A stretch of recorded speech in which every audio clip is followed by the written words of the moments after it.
Jessica stood frozen beside the plastic crib in the maternity ward, her mind a blur as she stared at her newborn daughter. The baby's skin was a deep brown, soft and smooth, her hair already curling into tight black coils that caught the morning light. Nothing about her resembled Mike, Jessica's husband, whose family roots could be traced clear across Wisconsin for generations. With every breath, the little girl seemed to bring Jessica's secret right out of hiding, a secret she had sworn would never come to light. She felt like the whole world outside was waiting for her to make a misstep.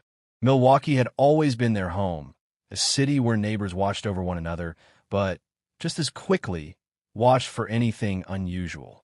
Jessica could already picture their faces if they caught a glimpse of the newborn, could almost hear the whispered questions drifting over front yard fences, questions about loyalty, about family, about who belongs. In that moment, it didn't feel like she was just choosing between people or even futures. It was centuries of silence, of things left unsaid, all pressing down on her. Mike, his face red and his jaw clenched, had come to her once the nurses left the room. His hands shook as he spoke, voice just loud enough for only Jessica to hear. He told her, with no hint of softness, that he could not raise a child he knew was not his. He wouldn't stay under the same roof as the baby. The words were simple. Either the baby leaves or he leaves, taking with him their two older kids, Tyler and Emma. Suddenly, the air between them fell hard and final, impossibly cold. Jessica's heart ached. When she looked at her new daughter, all she wanted was to hold her, to apologize for the world's cruelty and for her own fear. But Mike's ultimatum was a wall she didn't know how to climb. She thought about Tyler and Emma, their bright smiles, their trust in her, how they'd grown used to the quiet safety of their street. Could she risk turning their lives upside down? Was she strong enough to face the steady, judging eyes of their neighbors in the Heights, to become a pariah in a place she'd always called home? Just down the hall, the social worker from Family First waited, holding packets with titles like open adoption, confidential adoption, and temporary care. Jessica could barely register the words. Her ears ringed as if she were underwater. Every choice seemed impossible. None of them sounded right, but she knew she could not linger here forever. Jessica's hands shook as she scrawled her name on the adoption forms. Mike standing behind her, arms folded, but eyes averted. He didn't need to say a word. Everything between them now lived in the silence, stretching from her hospital bed to the far wall, broken only by the slow clicks of a clock she barely noticed. The nurse waited nearby, with a careful look, but Jessica refused to meet her gaze. When she was told she could say goodbye to the baby, a chance for one last moment, Jessica shook her head. She stayed rooted to the stiff mattress, afraid that any contact might unravel what little resolve she had left. Instead, she listened to the soft whimpers of her newborn fade down the hallway, held by someone else. On the way home, the back seat looked painfully empty. Mike had already unbuckled the car's seat, leaving the indentation behind as proof that there was supposed to be a child filling that space. Every red light on their drive through the familiar neighborhoods of Milwaukee dragged out the ache in Jessica's chest. She tried to picture herself back in their kitchen, cooking dinner while Tyler and Emma finished their homework at the table, but her mind snagged over what was missing. She told herself, again and again, that she had made the right choice for her family, for everyone's future, even for the baby. But the pain didn't get smaller. Instead, it shaped her days in subtle, relentless ways. Morning routines became blurry and colorless. The laughter of her older children sounded thinner, like something half-remembered rather than truly lived. At dinner, when Emma asked if she was okay, Jessica just squeezed her hand and said she was tired from work. It became clear that Mike wanted to act as if everything had returned to normal. When Jessica once tried to bring up the hospital, he shut down the conversation with a short, clipped, "We're not talking about that again." That was that. No mention of the birth, no conversations about the baby, no chance for Jessica to share the storm of guilt and grief inside her. What she couldn't share out loud kept bubbling under the surface, echoing in each meal made, each bath run, each night spent staring at the ceiling while her husband snored quietly beside her. Home didn't feel like safety anymore. It felt like a stage where Jessica had to pretend she'd forgotten something she knew she'd remember for the rest of her life. 18 years slipped by without fanfare. Jessica and Mike's marriage survived, but it was never the same. They learned to dance around certain topics, letting silence shape the spaces in their conversations. Tyler and Emma each grew up with their own special blend of caution and independence, moving out after high school to start their adult lives in other parts of Wisconsin. Jessica tried to fill the aching gap she carried by volunteering. She spent hours every week at a local community center, serving meals, tutoring kids, and even organizing holiday drives. But nothing truly helped. There was always a private ache, an emptiness she could not name, swirling right beneath her smile. Sometimes the past would sneak back in small, unexpected flashes. She could be folding laundry and feel a sudden weight, just from the way a shirt turned inside out felt in her hands. Or she'd walk the neighborhood on a crisp fall evening and see a group of teenagers laughing, one with wild, dark curls that pulled her breath away for a moment. Commercials featuring giggling babies or curly-haired children on TV felt like old wounds reopening. Even sounds, like the ringing of a nursery rhyme or the distant clatter of a baby's toy, would set her heart racing with memories she'd never been able to fully let go. One Thursday morning, Jessica headed to the Pick and Save in downtown Milwaukee, determined to get groceries before her afternoon shift at the library. She made her way through the aisles, lost in her own thoughts, her shopping list clutched absent-mindedly in her hand. At the checkout, she paused by the magazine rack, as she always did, looking for recipes she'd probably never try. But this time, something unusual caught her eye. There, on the glossy cover of a national arts magazine, was a young woman grinning confidently, her skin a beautiful deep brown, her hair a crown of tight black curls. Instantly, Jessica's pulse began to race. The headline read, "Maya Harris, Milwaukee's rising star in photography." The article promised a story about Maya's sharp eye, her creative journey, and how her images were changing the local art scene. But as Jessica stared at Maya's face, she didn't see just an artist. She saw herself, flashes of the man she once loved, and a flood of memories she tried to bury. It was as if the past, no matter how well hidden, had found her right there between stacks of chewing gum and celebrity gossip, reminding her that some stories never really end. The sight of Maya's face on that magazine cover hit Jessica so hard that her vision blurred and the rest of the store seemed to melt away. All at once, the room spun, the fluorescent lights above flickered harshly, and the sounds of shoppers faded into a distant buzz. Jessica remembered reaching for the display to steady herself, but the world kept tilting. Before she could do anything else, her knees buckled, and everything went black. She woke up much later, confused and cold under the bright lights of the emergency room. A nurse was checking her pulse, and someone was murmuring about dehydration or low blood sugar.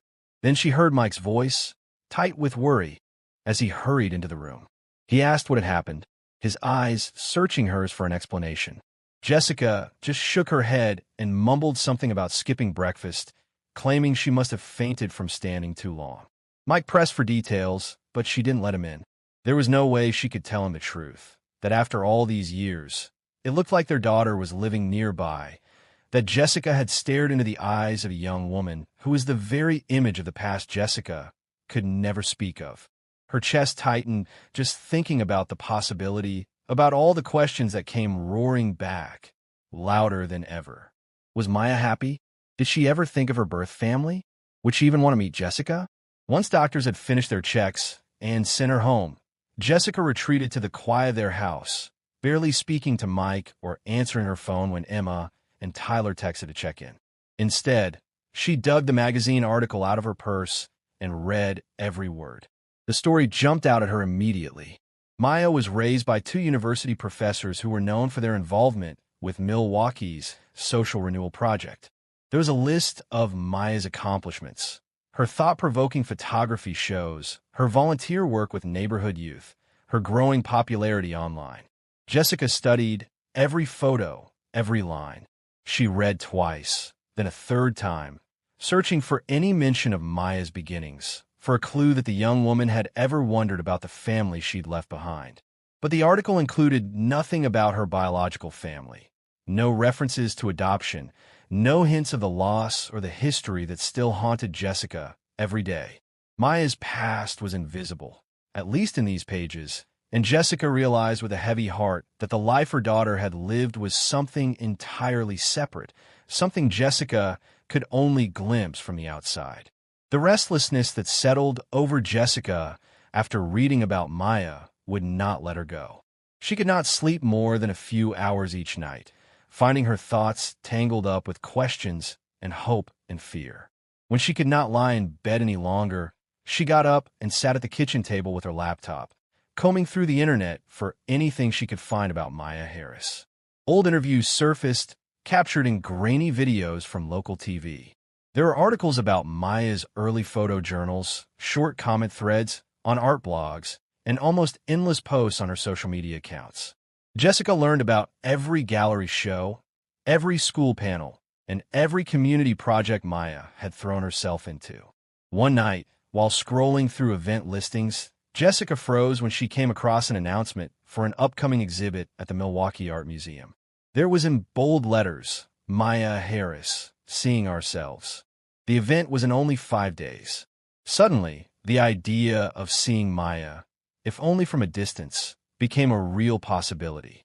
But the closer the show came, the more an old anxiety gnawed at Jessica. What if showing up would hurt Maya? Would it be selfish for Jessica to make herself known, or would ignoring this chance be the bigger mistake? She tried to imagine how Maya might feel if, out of nowhere, a woman claiming to be her birth mother appeared in a room full of her colleagues and fans. Jessica could not shake the worry that chasing her own need for closure might only bring pain to the daughter she had already failed once. The whole thing almost burst into the open when Mike found the magazine stashed under the sofa cushions. He held it up, eyebrow raised, recognition dawning as he glanced from the cover to Jessica. The air between them turned heavy right away. For the first time since those terrible days 18 years ago, the wall of silence cracked. The two of them spoke the truth plainly. Mike admitted he regretted making her choose. Jessica owned her own part in what happened, the way she'd shut down out of fear. They argued, voices rising and falling, the pain of old choices stretching between them. When the tears and accusations faded, Jessica knew she had to go to Maya's show. She needed to see her daughter with her own eyes, even if all she could do was watch from the crowd. This was something she could not run from anymore. With the decision made to attend Maya's exhibit, Jessica realized she could not keep living behind a wall of old secrets. If she was ever going to find any kind of peace, she had to open up to Tyler and Emma, her grown children, and tell them about the sister they never knew they had. The thought filled her with dread, but also a strange relief, as though the fear she had carried for nearly 2 decades was finally close to ending. She called them both, asking them to come over for dinner on Sunday. Even as she set the table and stirred a pot of chili, her mind turned over what to say and how to say it. When Tyler and Emma arrived, there was the usual small talk about work and weather, but Jessica barely heard it. Mike sat in the corner, silent, letting her take the lead. After dinner, Jessica took a shaky breath and began, her voice trembling but steady enough. "There's something important I've kept from you," she said. The moment the words left her mouth, the mood in the room shifted. Tyler's face drew tight with worry, and Emma's brows knit together. Already sensing this was different. Jessica told them the story, how there had once been another child, a pregnancy that ended with adoption years ago. She described the pressure, the shame she felt as a young mother in Milwaukee, and her terror of losing the family she already had. Her own tears came freely, and so did confessions of regret and fear. She didn't hide how much she missed the daughter she had never raised, or the way that ache had shaped their lives in small, hidden ways. The reaction was immediate and raw. Tyler, the eldest, drew back, her voice growing sharp as she confronted her mother about never trusting them enough to share the truth earlier. She accused Jessica of never giving them a chance to understand, even suggesting that keeping Maya's birth a secret was a kind of blindness, maybe even prejudice, about how everyone in Milwaukee would have seen their family. Emma, much quieter, sat with his arms folded, face pale, and kept his eyes on the floor. He barely spoke, but Jessica could see him struggling with the idea of having lost the chance for a sibling and all those missing years. For a long time, the small living room was filled with silence, the weight of this new truth sinking in. For the first time, Jessica saw her family as something fragile, built on choices and silences, and wondered how, or if, they could rebuild with honesty from here. Jessica sat alone at the dining table long after Tyler and Emma had left, drained but finally certain of what she needed to do. Their anger still stung, and she turned their words over in her head, knowing they were right. No explanation would ever fully make up for what had happened. She accepted that, but she also knew that hiding from this pain any longer would only make things worse. It was time to do the only thing left that felt honest. She pulled a fresh sheet of paper from her desk and started writing a letter to Maya. The words came out slow, stops and starts, as Jessica tried to explain who she was and why she was reaching out after so many silent years. She did not beg for forgiveness or expect understanding. Instead, she told the truth about the fear, the pressure, the mistakes, about giving up a baby in the hope it would save everyone, and then learning to live with that absence. Jessica wrote that she had followed Maya's work from afar, proud, but also filled with longing for a connection that had never had a chance to grow. Mostly, she wrote to offer Maya the choice to meet, on her own terms, if she ever wanted to. Jessica folded the letter, slipped it into an envelope, and tucked it into her purse. Early the next morning, bag packed with only a change of clothes and the letter, she took a cab to the train station and headed toward downtown Milwaukee.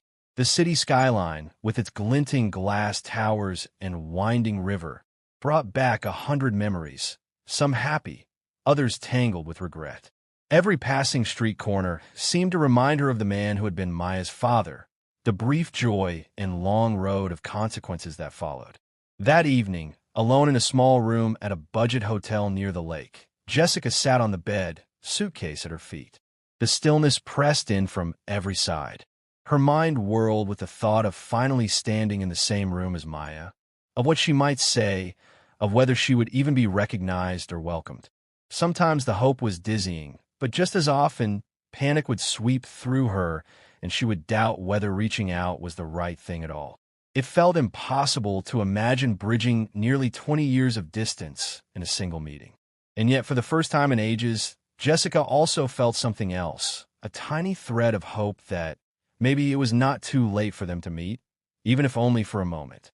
The night of Maya's photo exhibit arrived, and Jessica found herself standing outside the Milwaukee Art Museum, looking up at its bright, soaring wings. She slipped through the crowd, clutching her purse a little too tightly, her heart pounding as if she were a teenager again. Inside, the gallery was buzzing. The room was filled with warm light and excited chatter. Everyone there for Maya, her photographs lining the walls, each one filled with vibrant colors and little stories all their own. Jessica felt out of place, almost like a ghost passing through lives that did not belong to her. She kept to the edges at first, watching Maya from across the room. Her daughter was at the center of a small circle, laughing at some comment, answering questions about her work, and greeting well-wishers with an easy, confident smile. Maya was radiant, her energy lighting up everyone around her. She wore her hair in the same tight curls that Jessica remembered so clearly, only now they seemed to glow under the lights.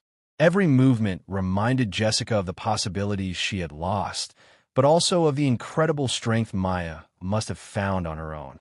Jessica's eyes stung, but she watched anyway, letting herself truly see her daughter for the first time. From Maya's posture, her open and gracious way of talking, it was clear she had grown up surrounded by people who believed in her. Jessica was filled with a bittersweet pride and, at the same time, a deep sorrow for all the milestones she had missed. At one point, Jessica felt Maya's eyes sweep across the crowd, and for a split second, their gazes locked. Time seemed to stop. Maya's face flickered with something, confusion, maybe curiosity or recognition. Jessica could not tell. It was only an instant before Maya looked away, turning to a new conversation. But for Jessica, the moment felt charged with everything unsaid between them. Suddenly, moved by an unshakable urge, Jessica found herself stepping forward through the crowd. Her hand shook as she gripped the letter, uncertain if she would hand it over or find the words to say what she had carried all these years. Each step made her heart beat louder, and she wondered if Maya would sense the truth, even without explanation. With every bit of courage she had, Jessica kept moving, drawn toward the only chance she might ever get to close the gap left by 19 long, silent years. Jessica's breath felt thin as she waited near the doors after the last guest filtered out, her letter clutched tightly in one hand. Maya approached, her smile now reserved, her shoulders set.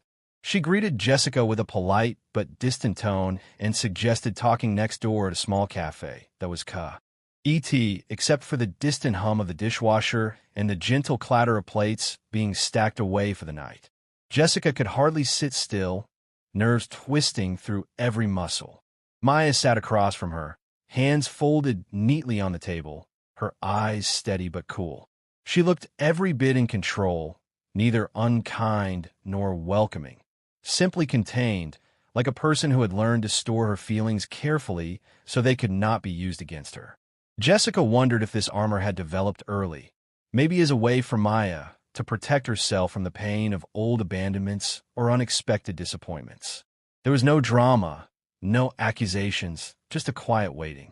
Jessica stumbled through her words at first, apologizing for the intrusion and explaining that she had wrestled with how and whether to reach out.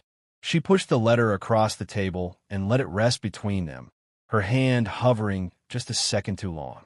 To her surprise, Maya nodded, picking up the letter and tucking it into her bag without hesitation. She looked back at Jessica, her voice calm. "I've actually been searching for my birth mother," she said. Her tone was measured, but Jessica heard something deeper beneath the surface, a longing, maybe, or a stubborn thread of hope. Maya shared that she had been in touch with investigators, trying to open sealed adoption records in Wisconsin. She said matter-of-factly that knowing where she had come from was important to her. She needed answers, not only for herself, but to understand the story behind everything she had become. Jessica was stunned. All these years, she had imagined herself erased from Maya's life, a ghostly presence best kept away. Instead, she learned that the same longing she'd carried had echoed in her daughter, unspoken but powerful. The conversation stayed careful and slow, marked more by what went unsaid than what was spoken. Jessica realized she was sitting across from a woman shaped by years of strength and independence, yet marked by a quiet yearning for connection. The boundaries were clear, but in that moment, Jessica also felt the tiniest spark of possibility flicker, that perhaps there was space, however small, for something new to grow between them. They sat across from each other, coffee cups cooling untouched between them, and Maya did not waste much time before digging into the questions that had burned inside her for years. Her voice was soft but sure, her tone pressing for honesty without any sense of comfort. "What was my father's name?" she asked. "Do you know anything about his family or your medical history? Anything I need to worry about?" As Jessica answered each question, she felt stripped bare. She spoke carefully, offering what truths she knew. Her relationship with Maya's father was brief and complicated. His name was Marcus Allen, and she remembered small bits about his childhood and family, but nothing she thought would help with medical concerns.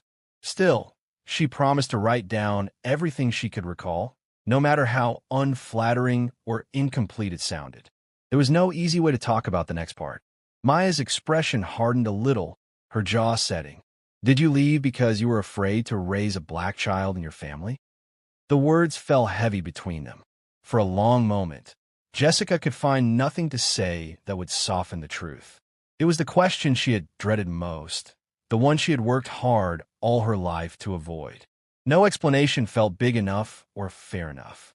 But Maya just waited, not looking away, not letting Jessica off the hook. Finally, Jessica nodded, tears rising and voice shaking. "Yes," she said, "that was a part of it.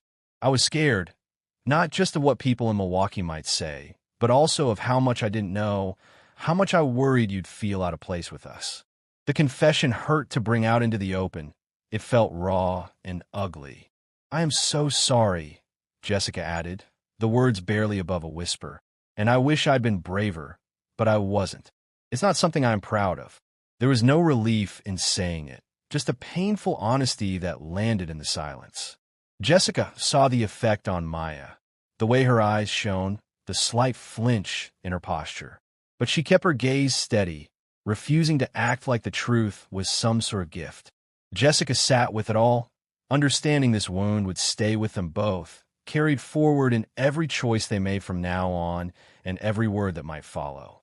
The conversation between Jessica and Maya left the small cafe airless and tight, and neither found comfort in their honesty. Not right away, at least. Maya looked her square in the face, speaking plainly. "I felt rejected. I felt like I did not belong, not just with you, but with this world that sometimes makes no space for people like me." She paused, taking a long breath, her hands curling around her cup. "But I also want you to know, my adoptive parents gave me love. They did their best, really tried to give me a good life and a sense of home." The words hung in the air, heavy with what had been missing and what had, despite all odds, still managed to grow. They both understood, in that silent moment, that the distance between them was not going to instantly disappear.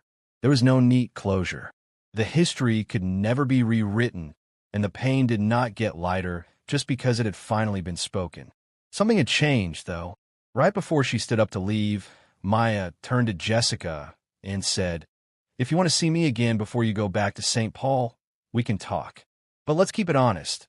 No pretending things are simple or perfect. No big expectations, either." It was not a door flung wide open, but it was not slammed shut, either. It was a possibility, shaky and small, but real enough. Back in her hotel room, Jessica finally let the tears fall. The idea she had clung to, that a reunion could somehow erase old wounds or tie up years of longing in a neat bow, was gone. In its place was something more anxious, but maybe more hopeful, too. A willingness to try for whatever moments of realness she and Maya could create, however small those moments might be.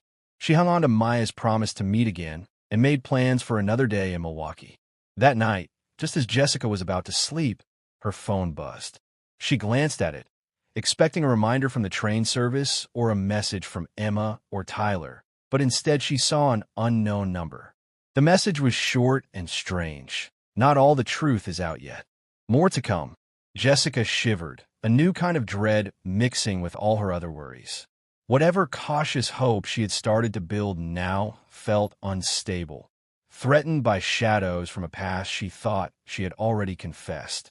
The next meeting had a nervous start. Jessica got there early, picking a booth by the window in a quiet spot of beans and barley, her bag filled with old photos and small things she had collected with Maya in mind. Bracelets, faded letters, even one tiny hospital bracelet from when Maya was born. Jessica's hands trembled as she arranged everything on the table, hoping these pieces could help repair some part of the story that had always felt broken. When Maya arrived, she looked more guarded than the last time, but her eyes kept scanning each bit of the display, curiosity flickering on her face. "You brought stuff?" she asked. Jessica nodded and, trying not to sound too eager, explained what each thing was: a picture of Maya's grandmother on the Minnesota side of the family, a letter from an uncle in Duluth, a small keychain Jessica had bought the month before Maya was born. She tried to give Maya a sense of her roots, even if those roots were tangled. But when it came to talking about Maya's birth father, Marcus, Jessica had very little. She admitted honestly that she lost touch with Marcus shortly after Maya was born, and all she had were hazy memories. A phone number lost, a final argument, rumors that he had moved down to Chicago for work. Maya listened, clearly disappointed but not surprised, pulling a notebook from her bag and jotting things down with tight, careful handwriting. As they compared official papers, Jessica laid out the adoption documents she had requested from the Wisconsin Department of Children and Families. That was when Maya noticed something strange. There was an official note saying that, about 6 weeks after Maya's adoption, someone try to halt the process and bring her back. Jessica read aloud, her brows furrowing as she reached the small, bureaucratic sentence. Request to reverse placement received in January. Denied due to lack of follow-up. Maya looked at her, sharp and skeptical. Was that you?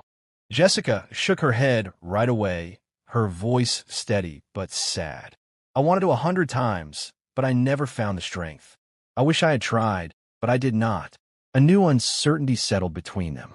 If Jessica had not tried to reclaim Maya, it meant someone else, maybe Marcus, maybe a relative, had made an effort that left a faint trail in the paperwork. The gap in their history felt wider than ever, suddenly full of secrets neither of them had expected, leaving both women wondering just how much about Maya's beginnings was still hidden, waiting to come out. As they dug through the stack of old adoption papers, both Jessica and Maya kept circling back to one small, confusing note about April 18th, year 2004, the day someone attempted to halt Maya's adoption. The date stood out in the paperwork, marked in bold as if it held all the answers, yet neither of them seemed able to recall anything about what truly happened that day. Jessica racked her brain, trying to remember how she had felt or even where she had been, but everything from that period just blurred together, full of heaviness and regret. Maya, pen tapping restlessly on the page, pressed her a few times for details, hoping for even a vague recollection. But Jessica could only shake her head, helpless. With every unanswered question, a weight pressed down harder on their conversation. Both were starting to worry that chasing these old, tangled threads wouldn't bring comfort, just more pain. Maya hesitated before each new question, as if afraid that one more truth could break whatever fragile trust they'd started to rebuild. Jessica sensed it, too, feeling close to tears again as she realized there might be things in their shared history that would only ever hurt, no matter how gently they try to handle them. Before they could get any further, a surprise knocked the air out of the little cafe corner. The bell over the door jingled, and in stepped Tom, Jessica's husband of nearly 16 years, looking more serious than usual and a little out of place among the artists and students hunched over their laptops. He scanned the room, spotted Jessica, and came straight to their table. Tom's sudden presence was a shock to both women. Maya's eyes darted between him and Jessica, uncertainty written all over her face. Tom barely waited to say hello before announcing, "I know something about that date, April 18th. There's more to it than you think." The tension at the table shot up instantly. Tom's words delivered a jolt, and for a moment, nobody knew how to respond. The secret Tom hinted at hung there, thick as fog. Jessica's stomach twisted, realizing she had never heard him talk about this moment from her past. Maya stared, ready for answers but bracing for more pain. As Tom prepared to explain what he knew, the sense in the air was clear. Whatever truth he was about to reveal would change how they saw everything that led them to this afternoon, possibly rewriting the entire story they thought they knew. Tom stood there, his hands fidgeting with the strap of his messenger bag, eyes avoiding Jessica's as he finally began to talk. His voice was rough, quieter than usual. He admitted that, after Maya's adoption went through, he did something he had never confessed, not even to Jessica. As Maya and Jessica both sat in stunned silence, Tom explained that he relived the day of April 18th over and over in his mind for years. He described slipping away from work, driving through cold spring rain across Milwaukee to the very agency where they had signed the papers just a few weeks before. He could not shake the feeling that a mistake had been made and that their family was missing someone it needed. Tom told them how he argued with a caseworker, trying to convince her that he and Jessica belonged in Maya's life. In a last attempt to change what had happened, he even hired a private investigator, a quiet man in his late 40s whose name he barely remembered now. That investigator had tracked down people, asked questions, and even managed to take an old photo of Maya as a small child, a photo that had always seemed to float around in family files, unexplained until now. But Tom said that, at every step, he kept running into walls. The adoption was finalized, all the decisions signed and stamped by a court nobody could budge. The whole process felt mechanical and unforgiving, and after weeks of hitting dead ends, he gave up. He never told Jessica about any of it. Sure, she had made her peace with things, and that digging it up again would only reopen wounds she was trying to heal. When he finished, Jessica felt the air go out of her lungs. She simply stared at Tom. It was like hearing a piece of their life had been quietly running in the background the whole time, but she had never noticed. She always thought she had carried the guilt for the what-ifs by herself, but now she realized Tom had lived with his own regrets, silent ones he never shared. That revelation stung. Jessica was overwhelmed, her heart heavy with confusion and frustration. It was hard not to picture how things could have turned out differently if only they had talked honestly back then, or if they had faced the mess together instead of on parallel, silent tracks. Maya sat frozen for a few seconds as her parents' confession sank in, but soon the shock turned into something sharper.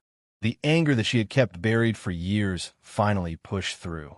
She threw her hands up, exasperated, and looked at Jessica and Tom with a mix of disbelief and deep resentment. You both tried separately? Not together, not honestly, and always just a little too late. Her voice cracked, and there was no hiding the hurt. All these years, I never got the truth, only snippets and hidden moves. You had ways to reach out. Why didn't you fight for me, together, when it actually mattered? Jessica opened her mouth, searching for an explanation, but words failed her. Tom's head hung low. He seemed smaller than usual, weighed down by regret.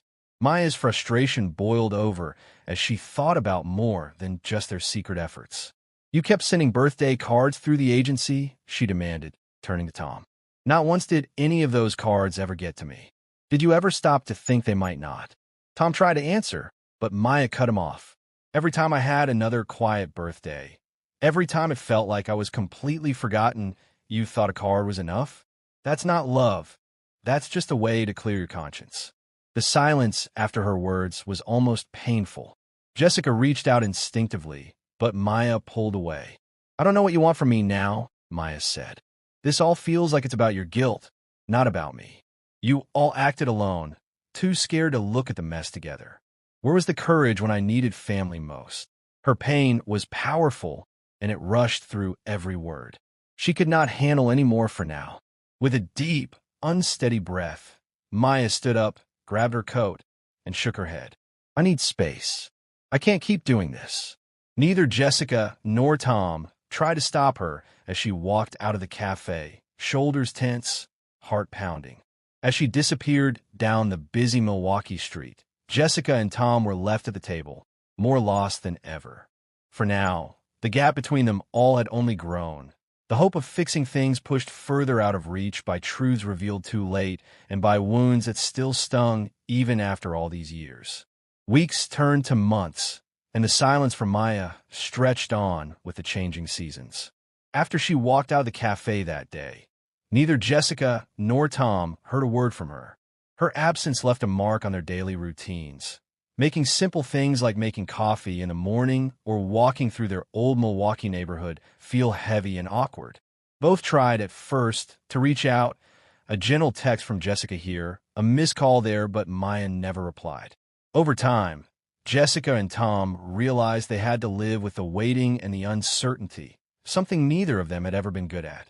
But this long silence forced Jessica and Tom to finally speak plainly with each other, more honestly than they had in years. They spent long evenings at their kitchen table talking about the years they lost, about how easy it had been to fall into old patterns, hiding feelings, letting shame build up, and acting separately instead of facing things as a couple. Tom shared, for the first time, why he felt so helpless when the adoption was finalized, and how he convinced himself it was better to accept Jessica's decisions rather than fight. Jessica admitted she had never really forgiven herself for letting Maya go, and that the guilt only grew with each passing year. These conversations brought both pain and some relief, a slow process of realizing the ache was shared, not carried alone.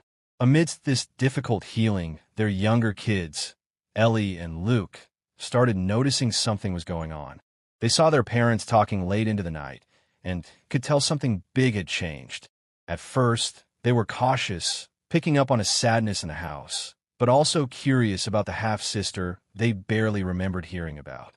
Jessica found herself, at last, able to answer their questions honestly.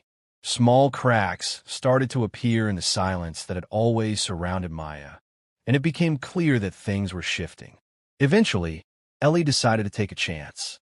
She found Maya's number saved in Jessica's old contacts and sat for a long time thinking about what to say. Finally, she typed out a message. "Hi, Maya. I know things are complicated, but I'd really like to meet you one day, if you're ever ready. No pressure." Then she hit send and waited, her heart racing. It was a small step, but it felt like the beginning of something, a tiny push against all the hurt and silence that had sat between their family for so long. The days following Ellie's message moved slowly, everyone in the house quietly hoping for some sort of reply, but not daring to say it out loud. Then, out of the blue one Thursday afternoon, Ellie burst into the living room gripping her phone. She answered. She managed, voice trembling just a little. Jessica was by her side instantly, with Tom not far behind, their faces full of nervous hope. Maya's response came in the form of a short, polite email rather than a text. It wasn't warm exactly, but it wasn't angry either. Maya wrote that she had seen Ellie's message and appreciated her reaching out. She made it clear she wasn't ready for anything personal, at least not yet, but then she added something nobody expected. She invited them to the opening of her upcoming art show. Maya's exhibition, called Crossings, was traveling to New York, a huge deal for her, and she included the gallery address, the date, and an open invitation for the family to attend. It was not a promise or an olive branch, more like a cautious offer, a chance for them to step into her world on her terms. The news filled the house with a mixture of excitement and anxiety. Jessica felt hope rising, but she kept it in check, reminding herself not to expect too much. Tom was quiet, determined to support Jessica and the kids, but haunted by the idea that one wrong move could make Maya retreat for good. Ellie and Luke were a jumble of nerves, uncertain what it would be like to see their half-sister in person after hearing about her for so long. Traveling to New York felt momentous. The whole thing made Jessica restless and reflective, knowing full well that their presence might bring up old pain for Maya or even for themselves. Still, this was a real chance they could not ignore. If Maya was ready, however cautiously, they wanted to be there.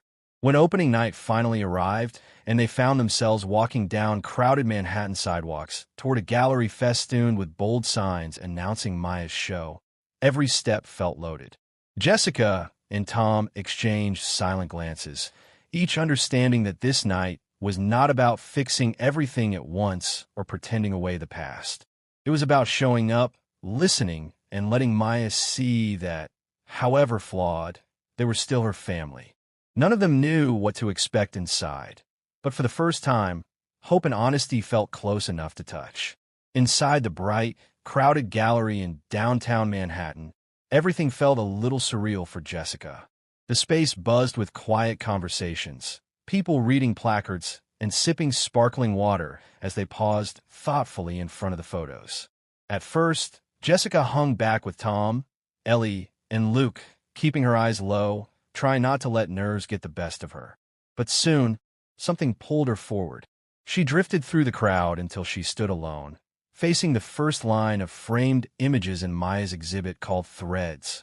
Each photo on the walls told a story. Some showed drab foster homes with hopeful drawings tacked on the walls.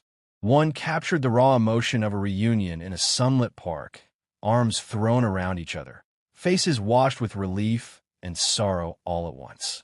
Other pictures were quieter, a small, neatly made bed in a stranger's house or a single suitcase resting by a window. The more Jessica looked, the more she realized these snapshots were not just about Maya, but about so many other people whose lives have been shaped by adoption, separation, and a long, sometimes bumpy path to reconciliation. She turned a corner and suddenly stopped. There was a striking photograph that pulled at her chest. Maya stood between her adoptive parents from One World Family Services, everyone dressed simply, but proud and a little uncertain. In Maya's hands was that old photo from her childhood, the one Tom had managed to find all those years ago, a faded printout of Jessica, not much older than Ellie is now, her face a mix of nerves and hope. The caption below the picture was direct, gentle. Knowing where you come from means everything, but what you do with that truth is your own choice. Jessica stood there for a long time, barely aware of the steady shuffle of people around her. The weight of all the years, all the missed birthdays and hard silences pressed against her, but also something else, a cautious sense of pride. Maya had turned her pain, all their pain, into something others could see and maybe even understand. Jessica wanted to reach for her daughter, to say everything that was in her heart, but knew this moment was not for grand speeches. It was enough for now to witness Maya's truth and all the quiet strength woven through her photographs. Jessica was still taking everything in, the photos, the captions, the echo of old memories, when she sensed someone step up beside her. She looked over and there was Maya, standing quietly, her expression calm but not unfriendly. It took Jessica a second to find her words. "Your work is incredible," she said, voice soft but true. "I'm proud of you." She paused, not sure how far to go, not wanting to push. Maya gave the barest hint of a smile. Her eyes focused on the photo in front of them, the one that tied so many pieces of their lives together. For a second, neither one spoke. There was weight in the silence, but also something steady about sharing this moment in a room filled with strangers. Then Maya spoke, her voice steady. "Mom, I didn't put these out here for you, or Dad, or anyone except myself. I needed to try and make sense of things, to take back a little control. These photos, they helped me heal a bit, or at least understand." Jessica nodded, swallowing her urge to argue or apologize. It was obvious Maya wasn't looking for comfort or easy forgiveness. "That makes sense," Jessica replied gently. "You deserve that." Maya added, after a pause, "I'm not ready to jump back into anything like a family reunion. I still have a lot of boundaries, a lot of things I'm not ready to talk about. But I do want to meet Ellie. That at least feels okay." She shifted her weight, picking at the cuff of her sleeve. "We're supposed to meet for brunch tomorrow at a place near the High Line. It's not a big deal, but if you want to come, you can. No promises, no pressure. I'll leave it open." That small invitation landed more softly than anything Jessica had dared hope for. It was not a sweeping gesture or a promise of a rebuilt family, but it was real, a door cracked open, even if just a little. Jessica managed to smile, feeling surprisingly grateful. "Thank you, Maya. That means a lot." The gallery lights seemed just a touch brighter as they stood together a moment longer, not rushing to fill the space with words. It was not a perfect ending, but it was honest and, in its own way, a kind of beginning. On the long ride back to Milwaukee, the city lights faded behind Jessica as she sat quietly by the window, letting the hum of the train fill the silence between her and Tom. Her mind wandered to the conversation at the gallery and the brunch plan for the next morning. So much uncertain ground beneath her feet, but also a strange sense of relief. At some point, she slipped her hand in her coat pocket, surprised to feel a small envelope that she did not remember putting there. She pulled it out and turned it over, seeing her name written in Maya's handwriting. Curious and a little nervous, Jessica carefully opened the envelope. Inside was a photograph that caught her off guard, a candid shot of herself, Maya, and Ellie seated together on a park bench. Their expressions were thoughtful, not smiling exactly, but there was something gentle in the way they sat close, forming a shape that suggested possibility rather than distance. The bench was surrounded by green, and you could just spot the city skyline in the background.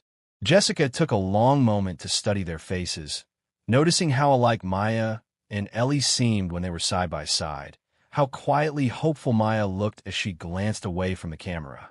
It didn't matter how the picture had been taken, snapped maybe on a phone by someone passing by, or arranged by Maya herself.